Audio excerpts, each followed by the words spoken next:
stuff up here.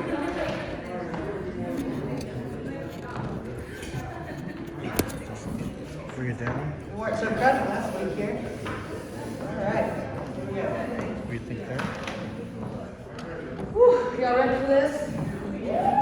All right, so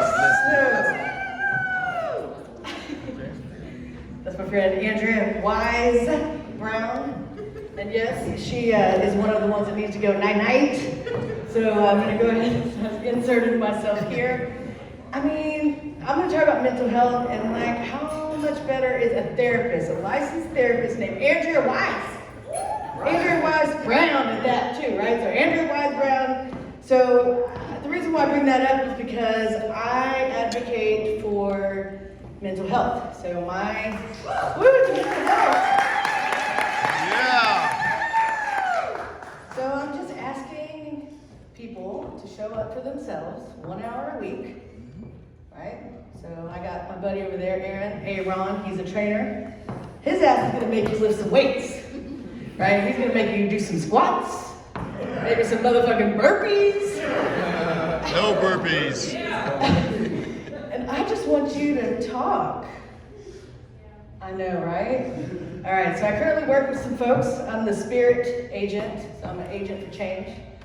And this is my third time up here, third time on this kind of mic, because Lord knows I always like the one-eyed mic. I know, well that comes with childhood trauma. I actually cured my complex PTSD. So let's educate everybody here. Uh-oh, what's up, Aaron? Oh, yeah. Oh, okay. Thank you. Thanks so much, sir. Y'all, man, I got some fans. Oh, that's another story. So the spirit agent for change. So yeah, I actually do work with some participants that choose to show up for themselves 1 hour a week. And we talk, and it works. And you don't have to lift any weights, but you do have to show up, and you got to dial in. You can even do Zoom these days. Zoom, right? So yeah, so that's my main goal here is to educate people on mental health. So this is my third time up here. And y'all, I gotta tell you what's going on. I'm getting all kinds of advice. They're like, oh, I'm like, yeah, I did open mic for my birthday on the 10th of January. Oh yeah, you're a comedian? I'm like, ooh, I don't know about that. I just did open mic and I got some shit to say. And I think I'm funny. And I think if I can act like I'm talking to my friends, this shit's gonna work, right? And I'm just kicking it with my friends, right? Like we're talking about, although no one really wants to come around me if they're not doing so well. That's really true. Yeah, and I'm not even judging anyone. I just show up for myself, and I just really think that we all should. I mean, shit, the pandemic was launched. What else do we need? Mental health is on the rise. Right? So I'm just going to be one of the first to normalize it, right? So I did write a speech called Going Sane, right? So I do help people go sane. So yeah, so I don't plan the shit that's up here. I make sure I let you know that I come from childhood trauma because I'm not sure what's going to come out of my mouth. And so yeah, I'm not sure. Oh, and actually I choked. Y'all know why I choked a little? Yeah, not on that either. But I did choke earlier because one of my whole bits was Ali, the blind comedian. I don't know if anyone's been here. Repeater Figure is a blind comedian. He's normally here. He's how I heard about this joint. Open mic. He posted all the time. Chocolate secret. I'm like, fuck, chocolate secret? How'd they know I keep all my chocolates a secret? That's true too. So that's the thing, is most of the shit I say is really true. So I think that's what also makes this a little bit more comical. And the fact that I'm just going to process shit on the mic. I have the mic. Y'all kind of have to listen, right? Like, at least for a little bit. Well, no, actually, I'm emceeing tonight and on February the 7th, so come on out, back out every Monday night. Glad to have you. So, yeah, so 1 hour a week, not going to make you lift weights. So, I was talking to my brother the other day. Oh, chocolate secrets. Let's go back to that shit. So, what comes with childhood trauma, and I'm not telling you that because I need any sympathy, I'm telling you that because that's why I can do this kind of shit, is because I'm turning my mess into a message, and I've studied freaking therapy and shit for over 20 years. So I was doing therapy when you couldn't talk about it. You could not tell a soul that you went to a shrink, much less, I had 15 of my friends go to the same shrink. Swear to God. He's good, his name is Ed.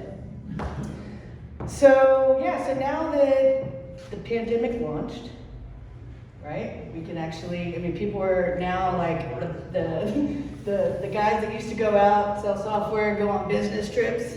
Now they're hanging out at home all of a sudden. Ooh, yeah, they didn't really know their wife.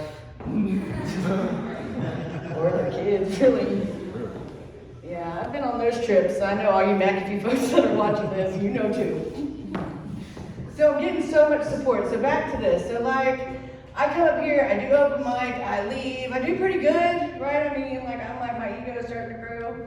And people are like, oh, you're a comedian. I'm like, all right. So then my nephew's like, oh, you finally started your stand-up comedy. And I'm like, well, I might have at one point mentioned this, that I was wanting to maybe educate people about mental health through comedy. Because if I can make mental health sexy, right, we'll all do it, right? Sex sells. So speaking of addiction, the thing is I'm coming out of the closet. I know, right? Woo, coming out of the closet. Anyone else want to come out of the closet? I did drop a tomato on my titty. See that? Nothing really happened. And I'm like, oh really? So the third time I dropped a tomato on the titty and talking about addictions. So what comes along with, that kind of the gift of childhood trauma comes choices, right? I didn't fear consequence at all. I don't look like I have the street cred, but I got some motherfucking street cred. I got no idea. So it is kind of weird that so I'm like, hey, so when are you performing? Oh fuck, I'm performing.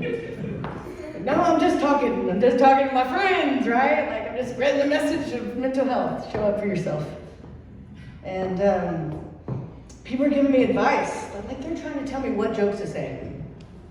Seriously. Hey, so you should use the one where I was having sex with my wife and my son heard. I'm like, and yeah, that was from my other brother.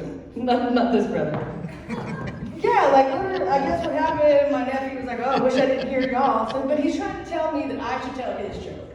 So people are trying to give me some material. I tell them it's open mic. Come on up, sign up. Right? You too can get on here if you want. I'm having people warn me, Jana, not everyone's going to want to hear about mental health. You're going to have some haters, right? This is really sweet that people are trying to, they're watching out for me, right? The shit that could go down if I go viral or something. So I was called the Michael Jordan of comedy, I agree. Word. Not really. But I think the more comfortable I get up here, the better off I'll be. So back to addiction. So there's a reason why Dick is in the middle of addiction, right? Addiction. And so when somebody doesn't fear consequence, I know I don't look like the shit I've been through. I'm talking, you can know. You actually can know. You can ask me outside there and I'll give you, or keep coming back. It works if you work it. Oh yeah, the ones that laugh know about those support groups. Been to every one of those. But you know what? Trauma is a gateway drug, so if you have any friends or family that are having some troubles, bring them to open mic and I'll talk to them. Just give me a little, hey, my sister's kind of fucked up. Can you talk through the mic to her? I'll do that. So my brother Robert, I want to thank. This is some funny shit. So I worked with him for 8 years, and he's one of my number one supporters, which is brave as shit. Seriously, we're on the phone. Well, actually, this is what I did. Because I'm emotionally mature, I said, hey, Robert, you've said some shit in the past week that actually could go pretty good on this mic. I was like, so do you want me to substitute your name, or can I use your name? Because he's on damn near front row every week. Thank you so much for that. He's like, oh, it's all right. So we were on the phone, and I can't even do that. I can't do it, but he is a hairdresser here in Dallas, Texas. He did promise me he would not get mad at me for anything that I said up here. Isn't that a sweet brother? He's like, Jana, I'm just so proud of you. I just, no matter what you say up there, I promise I won't get mad at you. And boy, we've been able to get mad at each other, boys. Family members can get pissed at each other. But it's very sweet that he gave me the pass on that. So anyway, I'll just go ahead and leave. So he's like, Jana, thank you, Robert, for this. So he said, Jana, he's like, he's like, everyone thinks I'm selfish. He's like, I just, I don't know why. He's like, everybody I know always calls me selfish. I'm sitting there going, I've known him for 47 years, right? He's 10 years older than me. We worked together for 8 years at Live Hair Group down on Lower Greenville, so, he's like, yeah, I don't know why, everybody calls me selfish. He's like, I don't know why, I'm just trying to have fun, y'all. He's like, and I'm like, oh shit, Robert, that's kind of the most selfish thing you could say, right? He's like, I'm just trying to have a good time.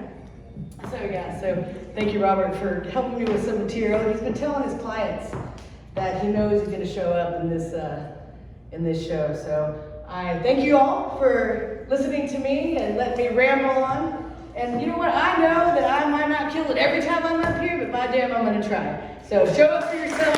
Thank you very much.